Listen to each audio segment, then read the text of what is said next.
Well, hello there, everyone. We have a great turnout for a hacker's guide to protecting yourself. This ShareFile webinar is going to be a good, fun one on a Halloween day. James Hilliard here, moderator for the event. Not going to try and scare you too much, just by, though, the topic and the nature of what we're going to be talking about.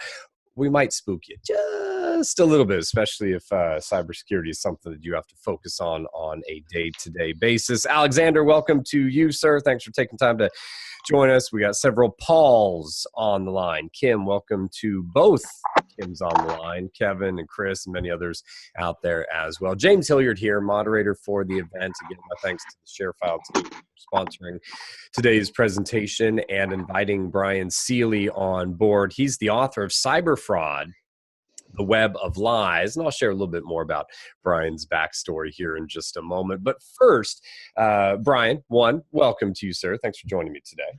Hey, thanks for having me. And yeah, welcome to everybody who's attending. And second, Bryan and I did talk yesterday, and one of the things that I said to Bryan that I wanted to do is I said, hey, so, Bryan, I put together, I think I told you earlier today, 10. It's actually 14 kind of words and phrases that I've put together. Folks, Bryan does not know what these are. So, good. I'm scared now. You should be. I'm going to say the word or phrase, and then Bryan's just going to give us truly, honestly, authentically the first thing that comes to mind. And I think this is going to set us up for then some ideas that he can clarify as he goes through his presentation for us. But that's what we're going to do. So again, welcome to all of you. Let's start off here. 14. I'll go through them pretty quickly, Bryan. Again, you just give me best first thought, top of mind. I say cybersecurity. You say buzzword. Malicious hackers. Most hackers. Average online user. Idiot. Social media. Place for idiots to hang out. Secret Service. Don't say the previous words. Old friends. Old friends for Secret Service. Google. The last company on earth that I'll ever hire.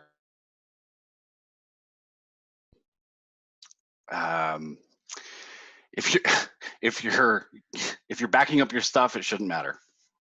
Antivirus. Worthless. Intrusion prevention. Getting better. White hat hackers. Stupid term. True threat protection.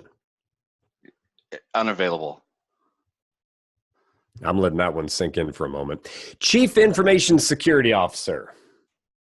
Master's degree in khakis. Equifax. Why are they still in business? Silver bullet. Werewolf. Good. A little Halloween reference there. So, folks, I hope you remember some of those. I jotted down some of the responses there. The reason I did that is, again, you see on the screen here, a hacker's perspective. Bryan is a hacker. He's a world famous cybersecurity expert. He's an ethical hacker. He did write the book, as I mentioned, Cyber Fraud, The Web of Lies, former U.S. Marine.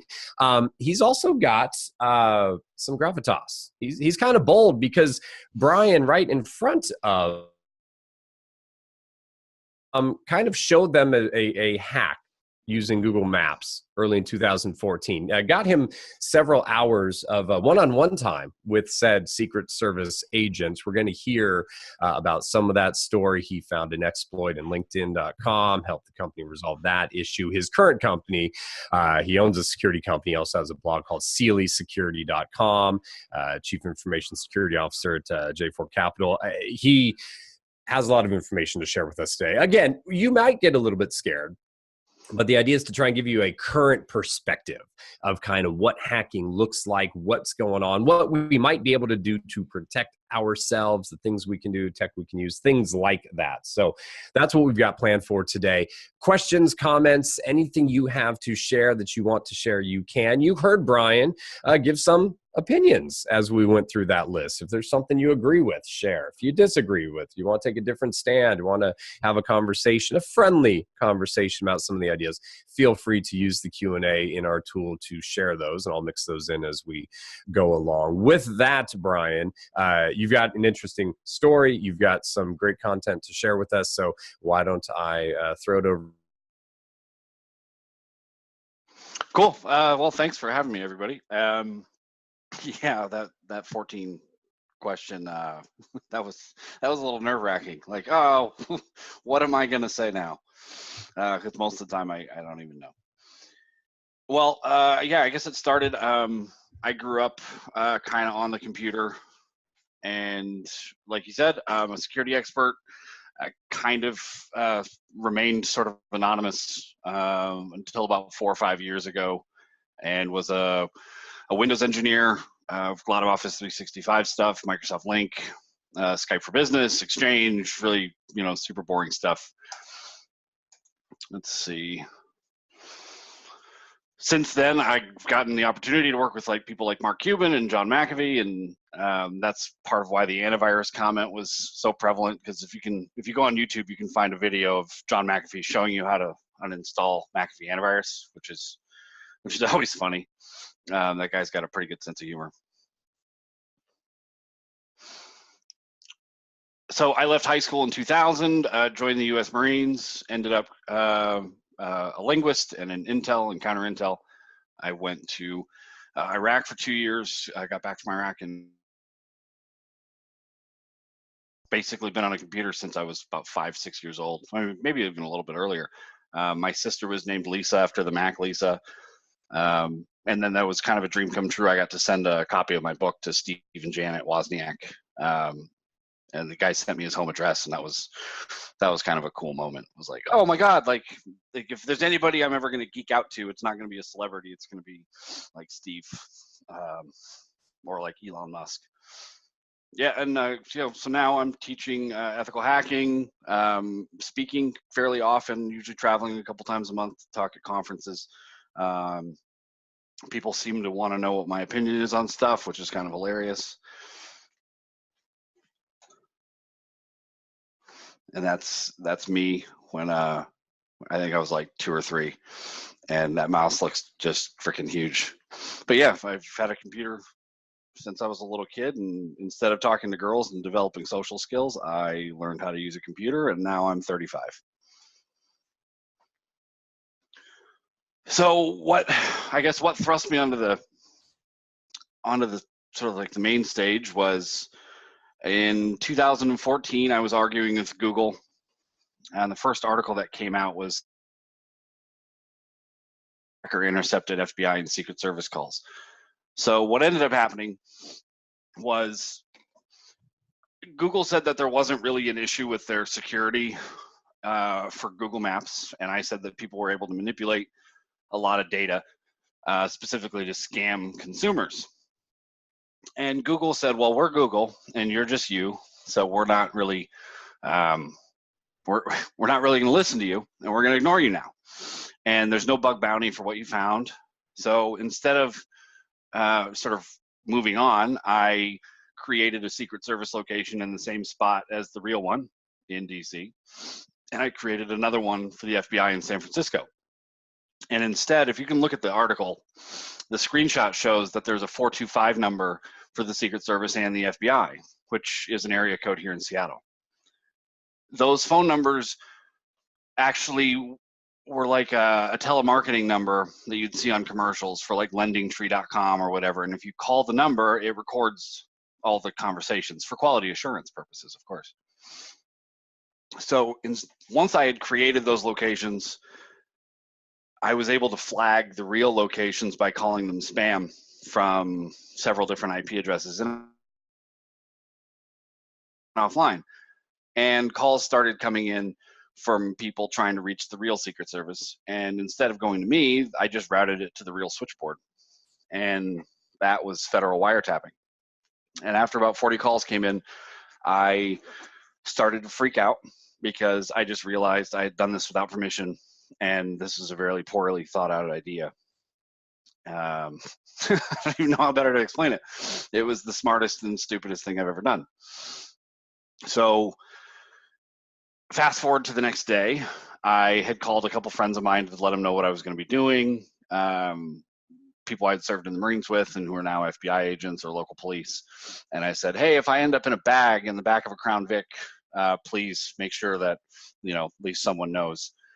So I walked into the Secret Service office here in Seattle, told everyone, there's 3 agents, and I said, hey, I managed to intercept calls to the Secret Service. And after about 15 minutes, they kind of rolled their eyes and told me they'll follow up on it. And they were just blowing me off. And at that point, I kind of realized, I was like, look, I've been married. I know what eye rolling looks like. I know that you guys are just humoring me and trying to get me to leave.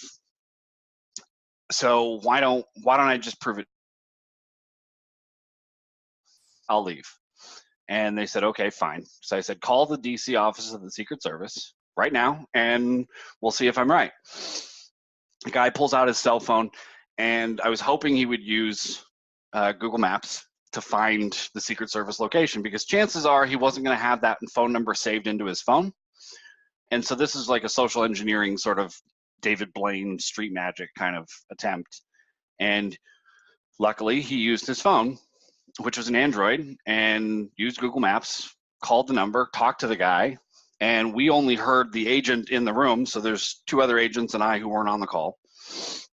Once they were done, it kind of, this was kind of the moment. Like, I got a notification on my cell phone saying a new call has come into your marketing campaign, Secret Service. And I pushed play on it and pushed it on speaker and played back his conversation in front of all 3 agents. And now we could hear the other guy in the room. And the agent who had made the call, and these guys are very, very good. They're all ex-military, all ex-police, and nothing really phases them. So the first words out of his mouth were, and they took all my stuff against the wall. They read me my Miranda rights. They made me sign a form saying I understood my Miranda rights, and then they escorted me off to the guest suite, which was maybe an 8x8 room with a table and a handcuff bar on the side and these little plastic folding chairs. And I sat there for 4.5 hours and explained how I did this over and over and over and over while they tried to get to the bottom of it. And they ended up calling Google and telling them to shut things down because some idiot kid in Seattle just proved that they could wiretap the federal government. And so I definitely became the first person to ever wiretap the Secret Service and the FBI and not go to jail. I don't think anyone's ever done it. I don't think anyone's ever stupid enough to try. I definitely know that I was the only person to do that from a McDonald's play area, because that's my daughter was playing that previous night, and while we were eating, and I was sitting on my laptop at McDonald's being creepy. But yeah, that's what started all of this. And now, so Bryan, I got to jump in because you went to, you said, would you do this again? Knowing what you know now, would you go in and do the same type of thing? Oh, no.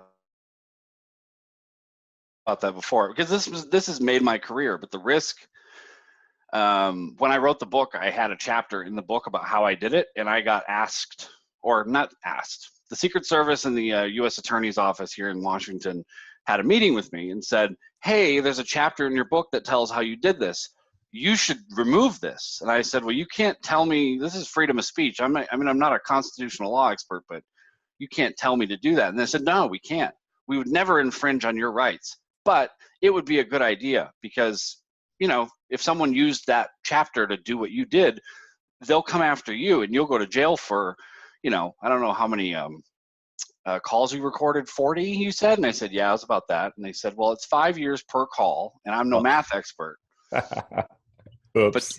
But 200 years doesn't sound really fun to me, and especially in Guantanamo Bay, and I don't look good in orange. But you didn't. It washes my skin out. It washes your skin out. You didn't do this though for any personal gain. you did this because you knew there was an issue. You were trying to highlight it. The powers to be at Google weren't quite hearing you. And so you thought this was a route to go, a protective mindset of a, hey guys, this needs to change mindset. Right. If I hadn't done it, no one would have believed that it was possible.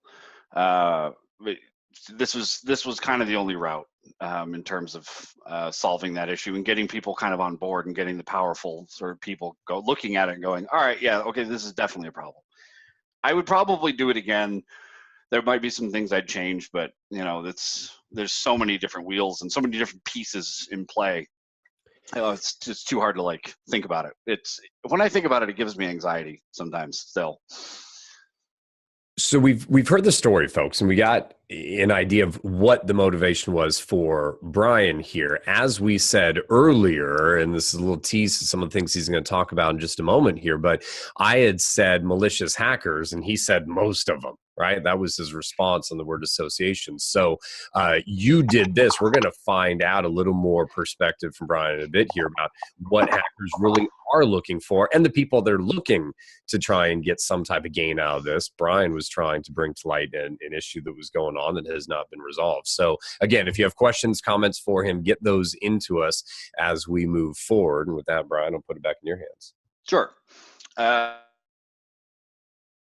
Happened. I gave a TED Talk in 2015 and kind of found myself working with other pen testers and ethical hackers and sort of, people wanting to meet the idiot who wiretapped the Secret Service. And so you get a little bit of attention here and there.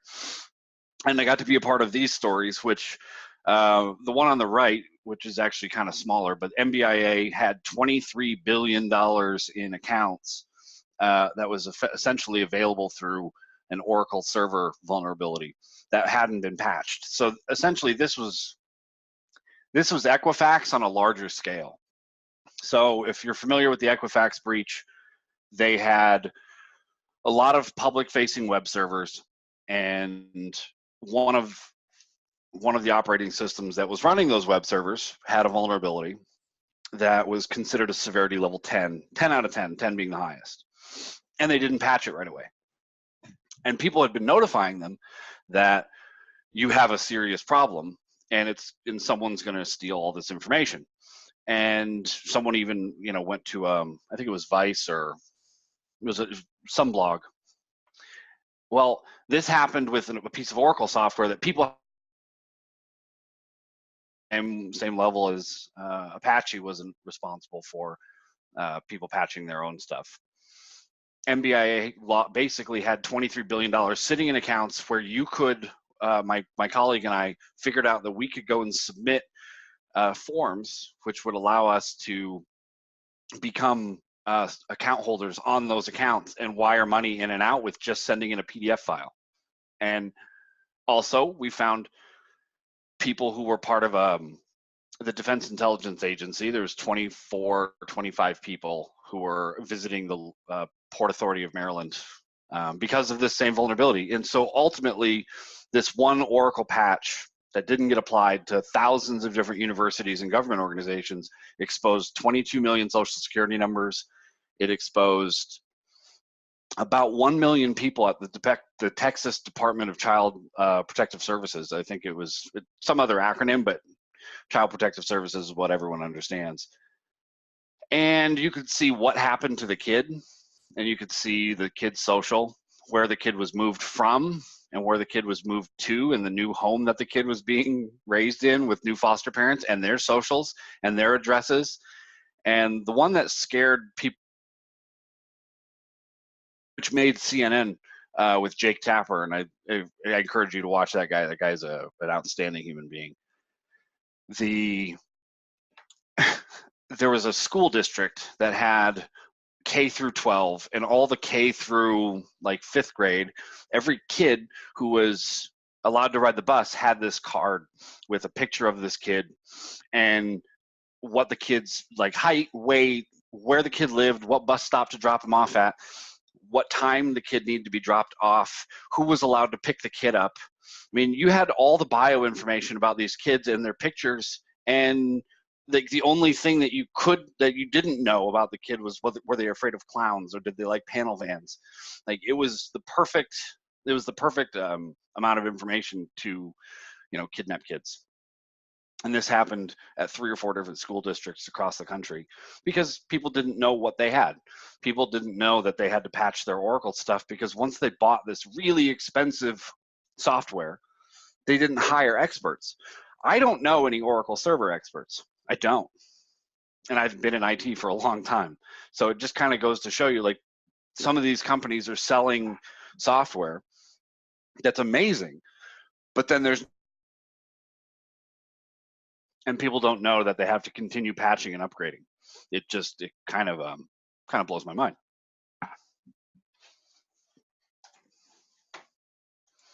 Come on. So this is going to sound boring, but we're not going to spend a lot of time on it. So if you're familiar with the types of attacks, some of the top attack vectors: web application attacks, application-specific attacks, malware and ransomware, and denial of service. Denial of service isn't common, even though when it does happen, it's fairly big. It took down Netflix last year. There was a journalist named Bryan who runs pretty much the leading cybersecurity blog on earth, Krebs on Security. And he was attacked because he was saying stuff about people that they didn't want him to report on. Malware and ransomware. That's a lot more common, and most people should know. We got a good question. What is the most common ways hackers get into systems? All right, I'll answer that in a minute. Malware and ransomware can be downloaded via link. You can be stumbling on a web page and download it. They really don't care. So you're either getting a passive attack or an active attack. People are either going to stumble into just like whoops, or they're actively trying to get into your specific company because you make something they want, or they know you have money, or they know that you're not actively backing up your stuff. And the way that you can kind of mitigate this is back your stuff up appropriately. And I don't know at what point it became okay to not do the fundamentals, but if you're not backing up your stuff, then you deserve it. Application-specific attacks is like Skype or Microsoft Office. So if there's a vulnerability associated with an Excel file type and someone figures out a way to embed viruses, that's why they suggest you turn off macros. Same thing with Word files. So you'll commonly see, if you have Gmail or something like that and you go into your spam, you'll see all sorts of attempts at phishing. That's basically what they're talking about. Web application attacks is hacking into infrastructure, hacking into Equifax is a perfect example. There was Apache, the operating system that they were using for their web servers, had a problem. They didn't fix it, and they were attacked and breached. So what is the most common ways hackers get into? So if you're a company and you don't have a very good email policy, or you're clicking on links, that could be the most common way for you. It's different for everybody. It's typically a social engineering phishing attempt. Someone's trying to get you to download something you shouldn't have, and that's usually the way that people get in. It's usually harder to try and break in through a firewall. I mean, to be completely honest, it's usually easier to get a user because the users are the weakest link. So yes, I'll revise my statement. The most common way that people get into your company or into your home network is because someone did something they shouldn't have. They made a mistake, and it's human error. I basically opened the door. Someone knocked and they opened the door. Now, it used to be really easy. I remember several years ago, there were a couple of companies that would put out, hey, here's a phishing email and here's a regular email. And you could look at the phishing email and say, okay, the fonts are different. The color of the logo of the company is different. There's some language issues that are not appropriate now. I would pass who happened to talk about this stuff, I'd pass that, Bryan, 9 out of 10 times. I guarantee you send me a phishing email of today's variety, I can't tell the damn difference. Right. And I could tell you, here's the worst part.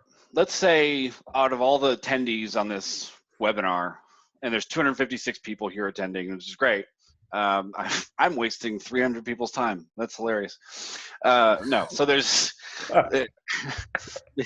300 people, and if I send all of you an email right after this is over, after telling you don't click on links, chances are I could get a majority of you to click on them based on how clever you can make emails and get them to entice people to click, especially C-level people at companies. For example, here's one that we do during penetration tests is we'd send an email from glassdoor.com saying a new report of sexual harassment has been filed against your company. Click here to see the link. And 99% of them right after a class on phishing emails will click on it. And it's just like immediately failed. Now don't push this button. What are you going to do? It is because people get panicked about that kind of thing, and especially negative publicity. Oh, yeah, cool. Yeah, someone said thanks, has to run, we'll follow you on the web. But he said it anonymously, so now I can't call him out. It's like getting up in the middle of a speech and like the guy's like walking in the middle of the aisle. Like, oh. Oh, yeah, that reminded me of another story. I was in DC last week getting ready to speak at a conference. I was watching some cooking show, laying in bed, texting my girlfriend, and I got a call from a buddy in Denver saying he's on the phone with Microsoft licensing support. And Microsoft licensing support had just called him saying, hi, there's hackers inside of your network using your network to send out spam and host child porn. And we're trying to help you. And he got freaked out because he doesn't want to be a part of that. And obviously, so he calls me and I'm immediately skeptical. And I'm like, dude, Microsoft isn't calling people to tell you you've been hacked. They don't run a company that way. And they don't know. And number two, don't you have a Mac? And he's like, yeah, well, some of them are Macs and some of them are PCs. And I'm like, okay, this is fishy. So the guy gets on, or Bangladesh or Pakistan. It sounded like an Indian guy. And I said, so where are you located? And he said, we are located in Redmond, Washington, D.C. James, does anything sound funny to you about that? Oh, maybe that District of Columbia edition? Yeah. Because Redmond, Washington is a city and a state, and Washington, D.C. is a whole different place.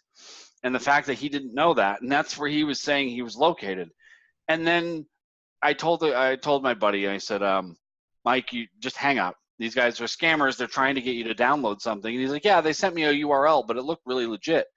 And I'm like, well, yes, that's the point. They're trying to get you to download this piece of remote control software so they can then just brick all of your stuff with ransomware. And these guys are working, for dollars a day.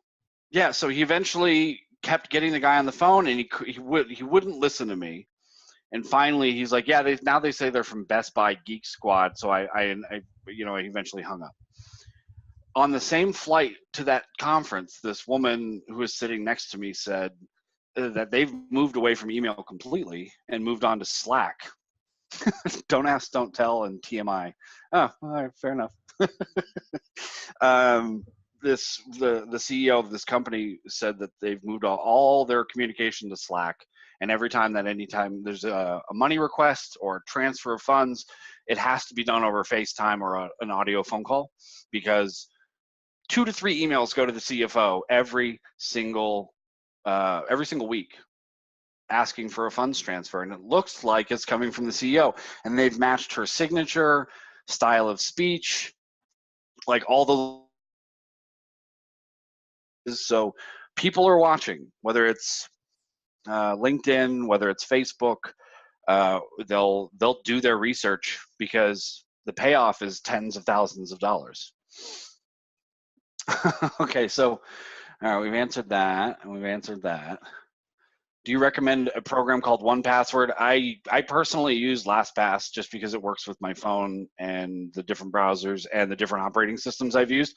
But I've heard of 1Password, and depending on how you're using it, I would make sure to have everything that has two-factor authentication. So it will not just allow you to log in, it'll send a text message, it'll send a message to an app, kind of the way iCloud operates. So what are the hackers going for? Private data, credit card numbers, social security numbers. A social by itself really isn't that helpful. You need first name, last name, billing address. And so hackers will trade information. But now that there's 100, everyone's information has been compromised at least once. And so it's about your billing address. So one thing you can do is, for example, I don't use my real birth date when I sign up for most of my social media accounts. I'll use a date one day before, one day after, 2 days before, 2 days after, and then I write down everything in OneNote and make sure that the recovery email is all set. And I go through, and it's a pain in the butt sometimes to set up all that stuff, but it's worth it. Hackers will trade all this private information, your billing info, and they'll try to make something that's even more complete. So it has your mother's maiden name, has your social, it has your billing address. And then what's even better is to know where you used to live before. That way, when you get those security questions like, did you live on this address, or where is your mortgage being held at your first home? What was the company that did this? And that's all in your private credit files, which a lot of them got stolen recently too. So let's see what the next thing is. Oh yeah, access to private resources. That's for ransomware that can be accomplished by fake websites. If you don't have a decent pop-up blocker, get one. Pop-up blockers for like Chrome or Firefox, they will save your butt. You can get them for, Chrome will automatically have one for your iPhone, your Android device. And if you're not using one, I don't know how you use the web, really. The ads are just getting really, really intrusive.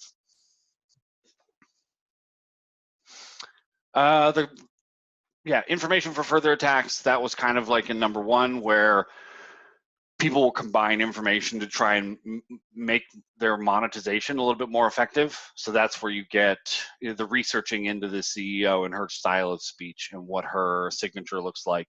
That kind of stuff is really, really helpful to them. So putting in place some sort of a policy at your company to make sure that you're not wiring money to anybody, and that your bank won't wire based on an email. Your bank has to only wire based on this certain set of criteria, like a phone call or an audio video call or something like that. What is your position on using Facebook? Fairly decent question.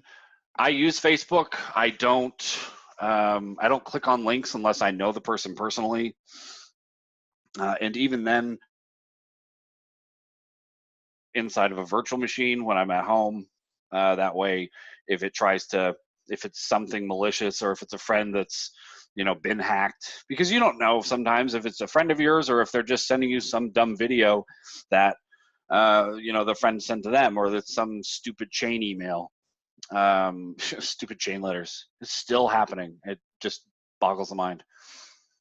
Virus protection for home computers. I have a son that plays a lot of video games on his laptop and gets viruses and worms constantly. Does he play Minecraft? Because I think he probably plays Minecraft and he's trying to make modifications. My daughter is 9. She does the same stuff. I would use something that has what's called application whitelisting. Even, Kaspersky has it, whether you trust them or not because they're Russian.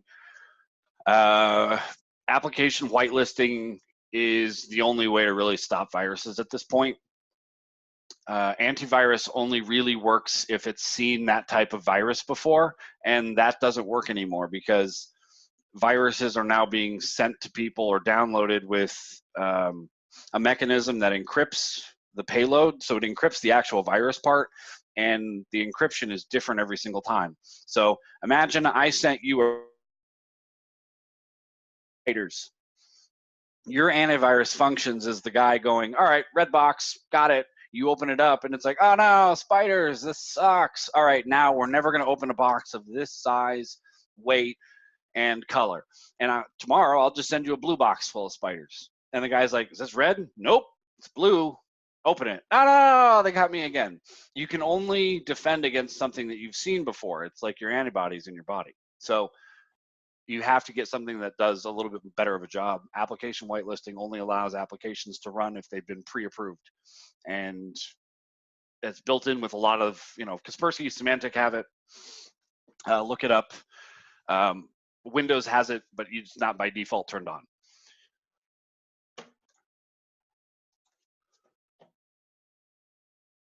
All right, the next question, we're gonna have to see if we have time, or you can actually ping me later. ISO and IEC 27001 standards in cybersecurity documentation. Can a business risk case be presented? That's gonna be a little bit out of bounds for most people, so I'll answer this offline if you wanna chat about it.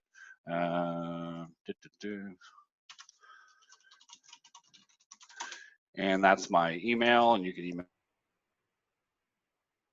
Recently experienced 2 hacking situations. Always seems to be on the weekend at very early times in the morning. Still trying to recover. Fortunate we didn't get any money taken, but the work involved to make sure we are locked down is exhausting. If you want to follow up on that and share, I'd be happy to, give you my insight on that. What info can hackers get if they tap my webcam? I don't know. It's usually nothing. It's usually just a personal privacy invasion kind of thing. I personally have no problem. I don't use the little stickers that they sell. It's like, hide your webcam. And we're like, no, I'll just intentionally walk around naked because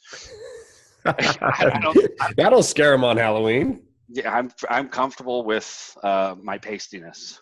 And ultimately it's like, what are they going to see? It's like, this hacker didn't make his bed. And that's it. Like, that's all they're going to see. It wouldn't be worth the time at all. In our medical practice, the software we have requires, all right, it requires Internet Explorer with ActiveX or go to Chrome, but remove pop-ups maybe. I would move to Chrome, and you can set a certain domain, so you can set a certain website to not, to allow compromise you on other sites, but you can definitely say, this domain has pop-ups come up and they're okay, but by default what you want is an antivirus or a security piece, a piece of software to by default not allow any of that stuff, and then you get to go in and then say this is okay for this website.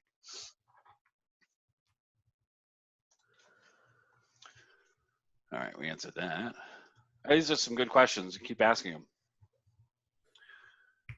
Say you decide to accept a position next year as a CISO, the first 3 things you do on day 1.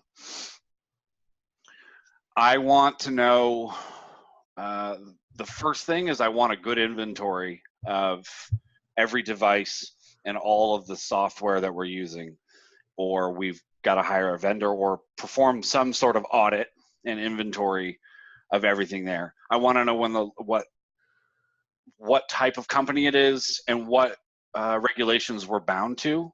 So are we SEC regulated? Are we ISO compliant? What are the different compliance laws that we fall under? PCI, whatever it is. A CISO position for Japan for a Fortune 50. And I'm not going to be taking it because family reasons and kids and stuff like that. But I started thinking about that question because, holy crap, it's suddenly it's on your shoulders. The Equifax, I don't know how good the Equifax CISO was, but I know that she was a music major. So having a game plan is a really solid idea. How many people in here are up at that level? You can put it in chat or whatever. Chrome is my preferred web browser, yes. All right. How about so-called next generation endpoint protection products? A lot of them are really cool. I got to spend a little bit of time working with a new one called Psychotic, which sounds like psychotic with a lisp. They have behavioral analytics and AI governing endpoint protection. So it detects weird behavior. It detects when you're trying to download stuff out of corporate resources. A lot of different stuff. Tax. That's your okay. All right. How do you prevent a disgruntled employee from attacking from within or after discharge? A lot of times people, it's all about segmentation, and you might hear about this. Actually, I've got a slide about this. So hackers want money. How many people were shocked? I wasn't shocked. Solutions. So this is the sort of the basics, but hire an expert. Because you're not going to, if you're running your entire company based on what you saw in one webinar and a few little bullet points, then ouch. Two is training your employees, because they are the weakest link. Training them on what to expect, yada yada yada. Inventory, updates, and patching. Inventory all of your stuff. That way you know what to update and what to patch. If you knew you had an Oracle server, you would know you'd need to patch it, and you know what to pay attention to, and you can go and watch you can have a team of people. Most Fortune 1000 companies have a change control and patching team. People are dedicated to patching these types of servers because they know we have 1,000 Windows servers and 2,000. And this is the schedule, and that's how Microsoft doesn't get breached. That's how Amazon doesn't get breached. How many people have noticed that some of these really large companies who take this seriously do a really, really good job? Backups. If you run daily, incremental, and full backups every week, ransomware is just annoying, but it doesn't cripple your entire company. So back to the disgruntled employee question. Number 5 here is network segmentation. If you have rights management and some sort of role-based access control, if Shirley decides that she got sexually harassed and she wants to go and destroy the company from within, she won't have access to more than she should. Everyone should have just enough access to the stuff that they're supposed to have access to, and it should be backed up. It should be on a network drive or some sort of, however your infrastructure is set up. That way, if she decides that she's going to be disgruntled, or even worse, her machine gets infected by a hacker, it looks the same from a behavior standpoint. So all of a sudden, what do they have access to? You have to treat every employee like they're going to be disgruntled at some point.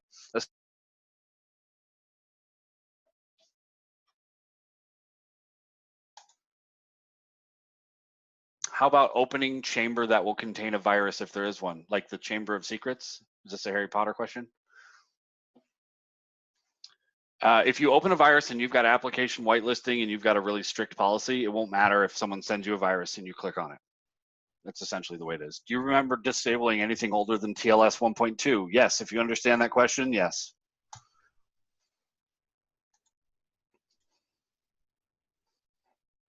I don't have any input on Sophos antivirus. I've heard of it, but do your research, and if you're brave enough, yeah, get some reviews and see what other peers think.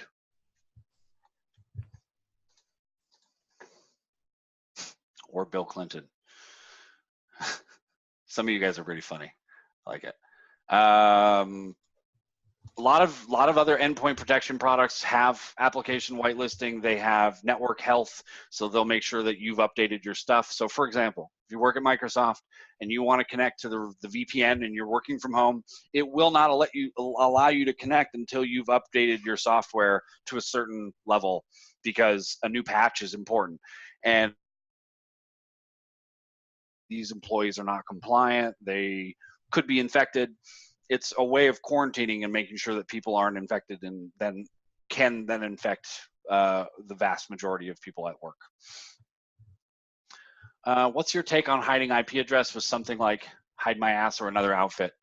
Definitely using a VPN product when you're surfing the web on, let's say, a Starbucks or free Wi-Fi. If you don't control the wireless access point, you might as well assume that network is compromised. So use a VPN. It's a way of encrypting all your traffic so people can't see credit card numbers and other data. If you're at Starbucks and I'm at Starbucks and I'm feeling like I could actually, I don't know, within a few minutes have access to your machine if you don't have a firewall turned on or VPN. If I want to view your stuff in transit, I can. So yeah, use a VPN. They're $5 to $10 a month. What are your thoughts on running phishing tests to your employees? Absolutely do it. That falls under the testing and the training. Do it. People regularly pay companies like mine to go and do physical stuff where we'll pretend to be a UPS employee and see if we can get access to the building, see if we can get around their security protocols. It's a lot of fun. It really is. But I would absolutely do it and hire an expert, or at least do some research, because it can be a lot of fun and you can learn quite a bit, and then you can that's where you can improve. WordFence plugin for WordPress. I have no idea what WordFence is, but I would imagine, yeah, I would trust if you have questions about stuff like WordPress or whatever else, if it's a company that makes a lot of products, they're probably better off than the smaller companies, because it does take a lot of money to pen test and do application security reviews and code reviews. So the bigger companies are generally better off. ESET is good at application whitelisting. Yes, 100%. Bryan, did you see Jerry's question here about iOS devices? There always used to be this argument, use iOS because it's so much safer than Windows. Thoughts on that? He's saying it's safer to run those on public Wi-Fi without VPN than laptops? No, I won't connect on public Wi-Fi either on my iOS device, because the traffic goes, and a lot of times it'll get sent on plain text by accident. You're surfing in browser history. I mean, it's no different from a technology standpoint to intercept data or get access to it on public Wi-Fi. It is an order of magnitude harder to intercept or break into your device when it's on an LTE network than it is on public Wi-Fi. AT&T, Verizon, Sprint, they all do a pretty good job of security. So yeah, I would use your device. How much does data cost now? Anyways, how much money are you saving by connecting to public Wi-Fi? Unless your reception is so terrible, I would definitely consider having a VPN on your phone, and you can Google how to set that up. It's not that hard. I mean, it's in English or whatever language you prefer. VPN product, look up the top 10 VPNs of 2018 or 2017, and they'll give you a list, and then you can pick based on pricing and speed. There's usually a CNET article about it, or some article that's reviewed the top 10, and they'll give you a link directly to them. I don't usually recommend VPNs, because the last time people are like, well, it doesn't work in my state or it doesn't work in my country, and I don't need that kind of aggravation. I care about you, but not that much. Not that much. Hey, Bryan is in the audience. He wanted to do another word association with you. You ready for it? Oh, crap. Fine. This is actually something you and I talked about yesterday. I told you I was going to bring it up, but Bryan's bringing it up, so I'm going to have him bring it up. You ready? Yeah. And then I'm going to want you to give the answer, but then give a detailed answer. All right. Good?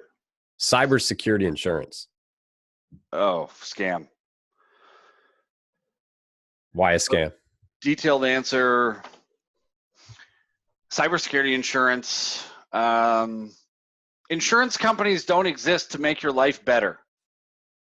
They exist to screw as many people as possible in a large enough pool, and then hope that enough people don't actually follow up with their insurance policies and whatever else. And the burden of proof, like how much do you have to prove to them that you were hacked? And then, so for an organization like, let's say, a university, and they get breached and then it makes the news, cybersecurity insurance is great for them, but for a small business, you won't even know you got hacked. So how are you going to convince us in insurance and then whatever happened? Like, how much stuff do you really have? How many customers do you, if you run a cupcake shop or you're a small accountant, it's almost not worth it, because they're there to exist to pay off all of these fines from having some sort of a data breach. How many customers do you really have? And how many people are really going to notice? It took the Office of Personnel Management over a year to discover the hack. And that hack was discovered when some vendor was running a piece of software as a demo. And that's when they found it, like accidentally. You're never going to discover that. You aren't going to discover you got hacked, and you don't have the budget to pay for a forensics team to come in and actually figure all of it out, where it came from, what was actually accessed, because you just don't have the infrastructure, the resources, or the money to pay for that kind of thing. And that's what they're going to require at most of these insurance policies. So you're paying for something you can't afford to use once the cybersecurity insurance has to be actually called up. So if you're a small business under 25 or 50 people, really look at the policy, because they're not selling you a policy that's in the best interest of you. Insurance exists for them. It's in their best interest. I've been out working with, we talked cybersecurity, and this report or something came out in June. I think it was one of the sharks from Shark Tank. He and someone else. That's at least where the info came from. I'll try and Google it and find it. But the bottom line: 3.5 million unfulfilled cybersecurity jobs in by 2020. Right. So we're only 2-3 years away from that. One, I guess, do you buy that? Have you seen that report? Should that scare us? Are things going to get a whole lot worse, or do you think we're going to catch on up? Are we going to be much safer in 2 years?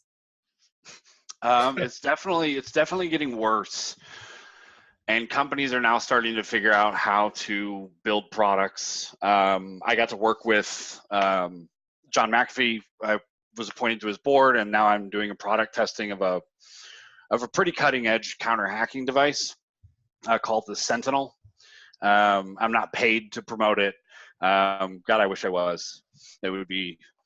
They're just in product launch, but I'm going to be doing a review of it and putting it up on Twitter, and so it'll notify you when hackers are inside of your network, that kind of thing. Companies are starting to invent these kind of devices. All right, this looks like a hacker, because how do you distinguish hacker versus regular person? But we're going to still see companies screwing the pooch for a long time before the government or someone will step in, because I don't think the market's going to correct this. The government will have to say, okay, look, these are the more stringent guidelines that you need to follow. Otherwise, you shouldn't be operating. And companies that have are going to be like licensed and bonded, like contractors. If a contractor shows up at your house and they're not licensed and bonded, they're operating illegally. And Equifax, did they have a bond? Did they have to put up insurance money? Did they have to, say that, we're going to be operating in a safe and effective manner that's not going to get your information just sold to the highest bidder or the lowest bidder? No, they didn't. So people who operate those kinds of large companies who have that kind of risk associated with the stuff that they keep are going to be hammered on for a while. And I think the landscape's going to change. But yeah, there's a lot of people who there's a lot of shortages in cybersecurity people. So if you're looking for a really good job that's not going anywhere, and you don't like people, and you like Hot Pockets and Mountain Dew and dark basements, then this is your job. That's the spot for you. I was going to say, I mean, hearing you say government step in, yeah, maybe I can agree with you that would happen. I can also a reporter for many years before moving to the world of tech. That will take forever. So it'll have no teeth to start. And then once the teeth start coming in, they won't be strong enough. And then, I mean, we're 15 years down the line before anything maybe reasonable is there. And then the bad guys are still 10 years ahead of us at that point. On that note, you have 2 more slides in your deck. The next one is a big thank you. So if you want to share that, you can. The last one is up to you. I know you had a phone number and email address. If you truly want to share that, I'll invite you to share that, Bryan. Look at that. He's a sharing type of guy. 425, that's a Seattle number. Does that go to a Google Maps like number? Are you going to record me? What's going on with that? That's my Google Voice number. So it'll take a message. You can text it. You can email it. if you know if you have questions that you want answered, send me an email. If you want to talk about working together, or you want to hire me, you can call or text or email or whatever. I encourage you to go on LinkedIn and send me an invite. I answer questions there all the time. Otherwise, I'm at home changing diapers and taking kids to whatever class that they're in at the time. The SeleySecurity.com, that's still active. That's not active at the moment. It's rebranded and changed around. So just find me on LinkedIn, Twitter, or the contact info on the screen right now. Cool. Also, again, audience grew a bit since we started. If you missed at the beginning, someone was asking earlier, the author, Cyber Fraud, the Web of Lies. That's the book that you can type my name into Amazon. It'll be probably one of the first results. Yeah, absolutely. That came out 2016, so I encourage you guys to all pick that up. We have recorded today's entire presentation, so thanks to the ShareFile team for one, organizing this, two, recording this so it'll be available as an archive so everyone can come on back and listen in. You can also share this with folks that you think might benefit from hearing what Bryan had to say. Good times on this event. Folks, do appreciate you all being here. A couple other questions have been coming in the queue. I know Jana and team behind the scenes will wrap those up and report. We'll probably send those over via email to Bryan. He'll try and get some responses out to you for those things that still came into the queue. But with that, 30 seconds, final thought, Bryan, on something to be a little more secure than we were yesterday.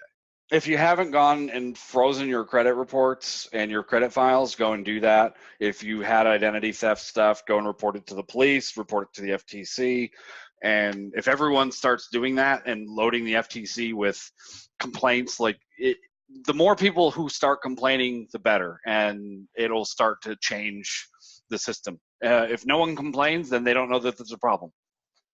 All right. Hey, good stuff. Final word there. Thank you, Bryan, for joining us. Thanks again to the ShareFile team. Biggest thanks goes out to all of you for attending, making this really fun event to work on. With that, we'll wrap it up. Again, my name's James Hilliard, and we do look forward to talking to you all down the road.